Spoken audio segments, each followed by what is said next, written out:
de la PNC, que haga un reglamento para el sistema penitenciario, que garantice el sistema de protección de testigos que está colapsando porque no pagan los alquileres de las casas refugio donde guardamos a los testigos. Le hemos pedido que ejecute una partida presupuestaria que el Congreso asignó en 2008 de 30 millones de quetzales para las contrapartes de la CICIG, que cumpla con el alquiler de los locales que ocupa la comisión, porque está en el acuerdo que los debe pagar, y que reconozca al personal de la CICIG las inmunidades que están en el acuerdo. Al Congreso de la República le hemos pedido que apruebe la ley de amparo, la ley de antejuicio, que amplíe presupuesto para el sector justicia, que apruebe la ley de extradición, que reforme el Código Penal en materia de enriquecimiento ilícito y de corrupción. Le hemos pedido que reforme el Código Procesal Penal en materia de incidentes, que reforme la cooperación jurídica, la extradición, la asistencia jurídica, que reforme el Código Penal en materia de tráfico de migrantes, en materia de trata de personas, que reforme la ley del organismo judicial, la ley del Ministerio Público, ambas leyes de la carrera judicial y de la carrera fiscal, que regule la extinción del dominio, y puedo seguir, ¿verdad?, pero no creo que tenga mucho sentido. Le hemos pedido al organismo judicial que garantice el funcionamiento de los tribunales de competencia penal en procesos de mayor riesgo.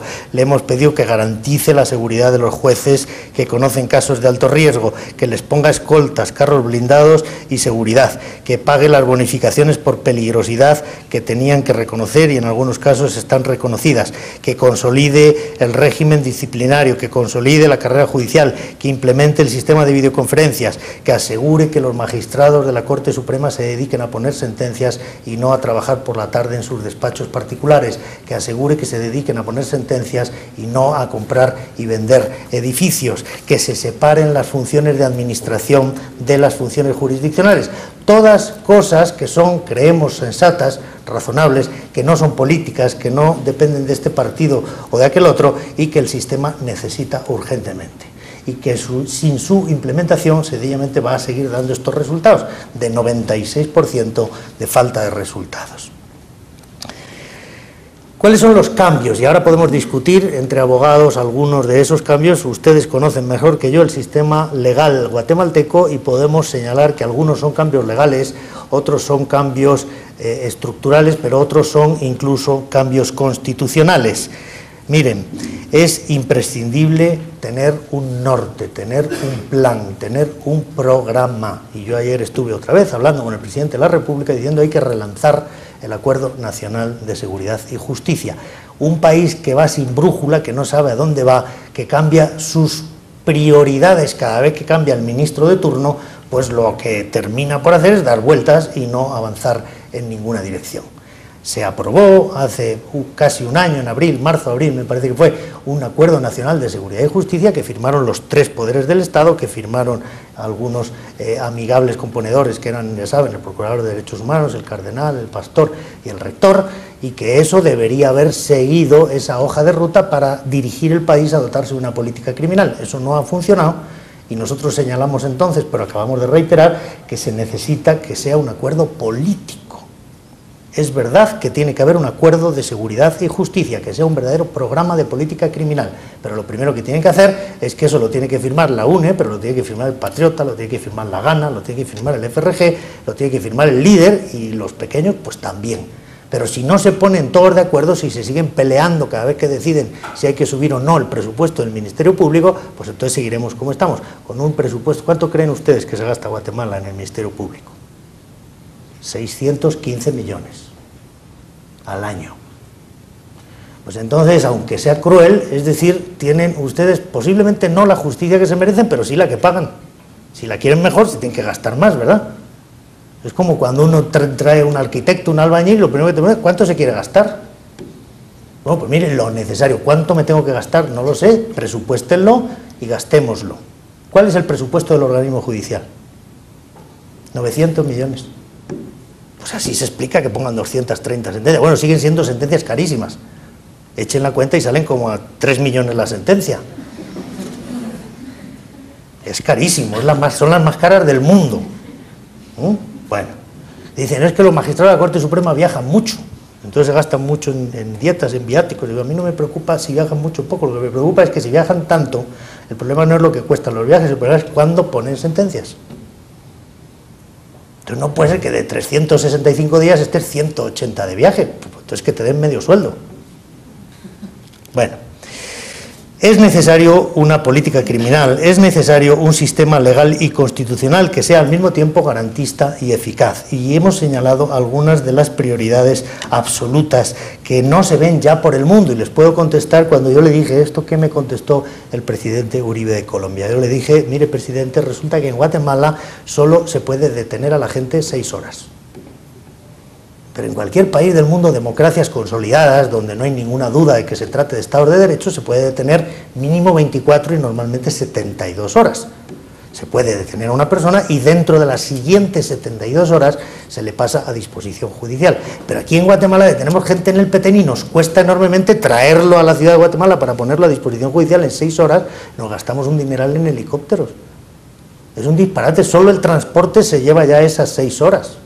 Y a partir de las 6 horas y 1 minuto la detención se convierte en ilegal, pero es un disparate. Pero está en la Constitución, pues habrá que cambiar la Constitución, y más deprisa que tarde, porque corre una enorme urgencia. No hay ningún país civilizado que sea un Estado de Derecho donde el periodo máximo de detención sean 6 horas, yo no conozco ninguno. Pero luego los allanamientos, ni que fuéramos gentlemen británicos. Con 6.500 asesinatos aquí solo se puede allanar de 6 de la mañana a 6 de la tarde. Perdónenme, pero no puede ser. La respuesta del presidente Uribe cuando yo le dije eso es a mí que no me quiten las noches. Porque es así, porque es verdad, o sea, los criminales trabajan de noche y los policías y los jueces y los fiscales también tienen que trabajar de noche. Se tiene que poder allanar en cualquier momento, porque a las 10 de la mañana, bueno, porque los tipos trasnochan y algunas veces los encontramos a las 7 o a las 8 todavía en la cama, pero fuera de eso es muy difícil trabajar si solo puedes allanar durante las horas del día.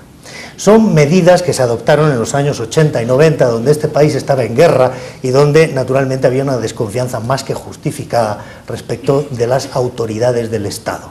Pero ese paradigma ha cambiado, y yo lo digo y hay gente que se escandaliza, pero el violador de los derechos humanos fundamental en esos años, 80, 90, cuando estas normas se definieron, era el Estado. Entonces, la Constitución, hecha por personas sensatas, en ese momento tenía que proteger al ciudadano del Estado, que era el agresor. Pero eso ya cambió. Ahora el agresor es un actor no estatal, son los cárteles, son las maras, es la delincuencia común o la delincuencia organizada. Y ahora resulta que el Estado, con esas reglas, no puede cumplir con su obligación, que es proteger a los ciudadanos de los criminales. Y es por eso que hay tantísimos secuestros, que hay tantísimas extorsiones, que aquí campan por sus respetos todos los criminales y los ciudadanos viven como prisioneros. Porque las leyes están mal, pues hay que cambiarlas, y si es la Constitución, que es la primera ley, pues se cambia, no pasa nada.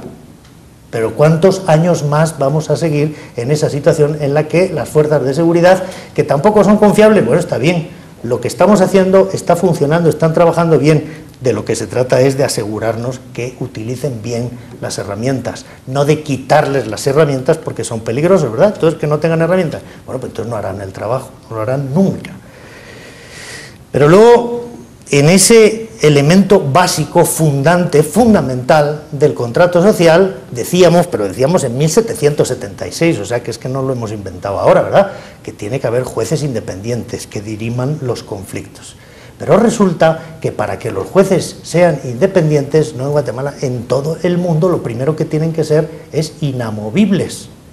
Porque ¿cómo vas a ser independiente si cada 5 años, como ocurre aquí, siendo magistrado de Corte de Apelación de la Corte Suprema, te vas a la calle, tienes que pasar la reválida y solamente si no has pisado callos de gente poderosa puedes optar a ser reelegido? Entonces yo, otra vez, no conozco ningún país en el mundo en el que el organismo judicial se suicide cortándose la cabeza cada 5 años. Porque aquí, cada 5 años, los 13 magistrados de la Corte Suprema se van fuera. Y los 90 magistrados de las Cortes de Apelaciones se van fuera. Y cada 5 años tienen que pasar una reválida donde tienen que demostrar no lo bien que han hecho su tarea, sino que no han molestado a ningún político, que no han molestado a ningún oligarca, que no han molestado a nadie que pueda tener la influencia suficiente para decir a ese no se le reelige y no se le reelige, o a ningún gran abogado, porque resulta que, ahora lo veremos, la reelección depende de los abogados o de las universidades. Eso no puede ser.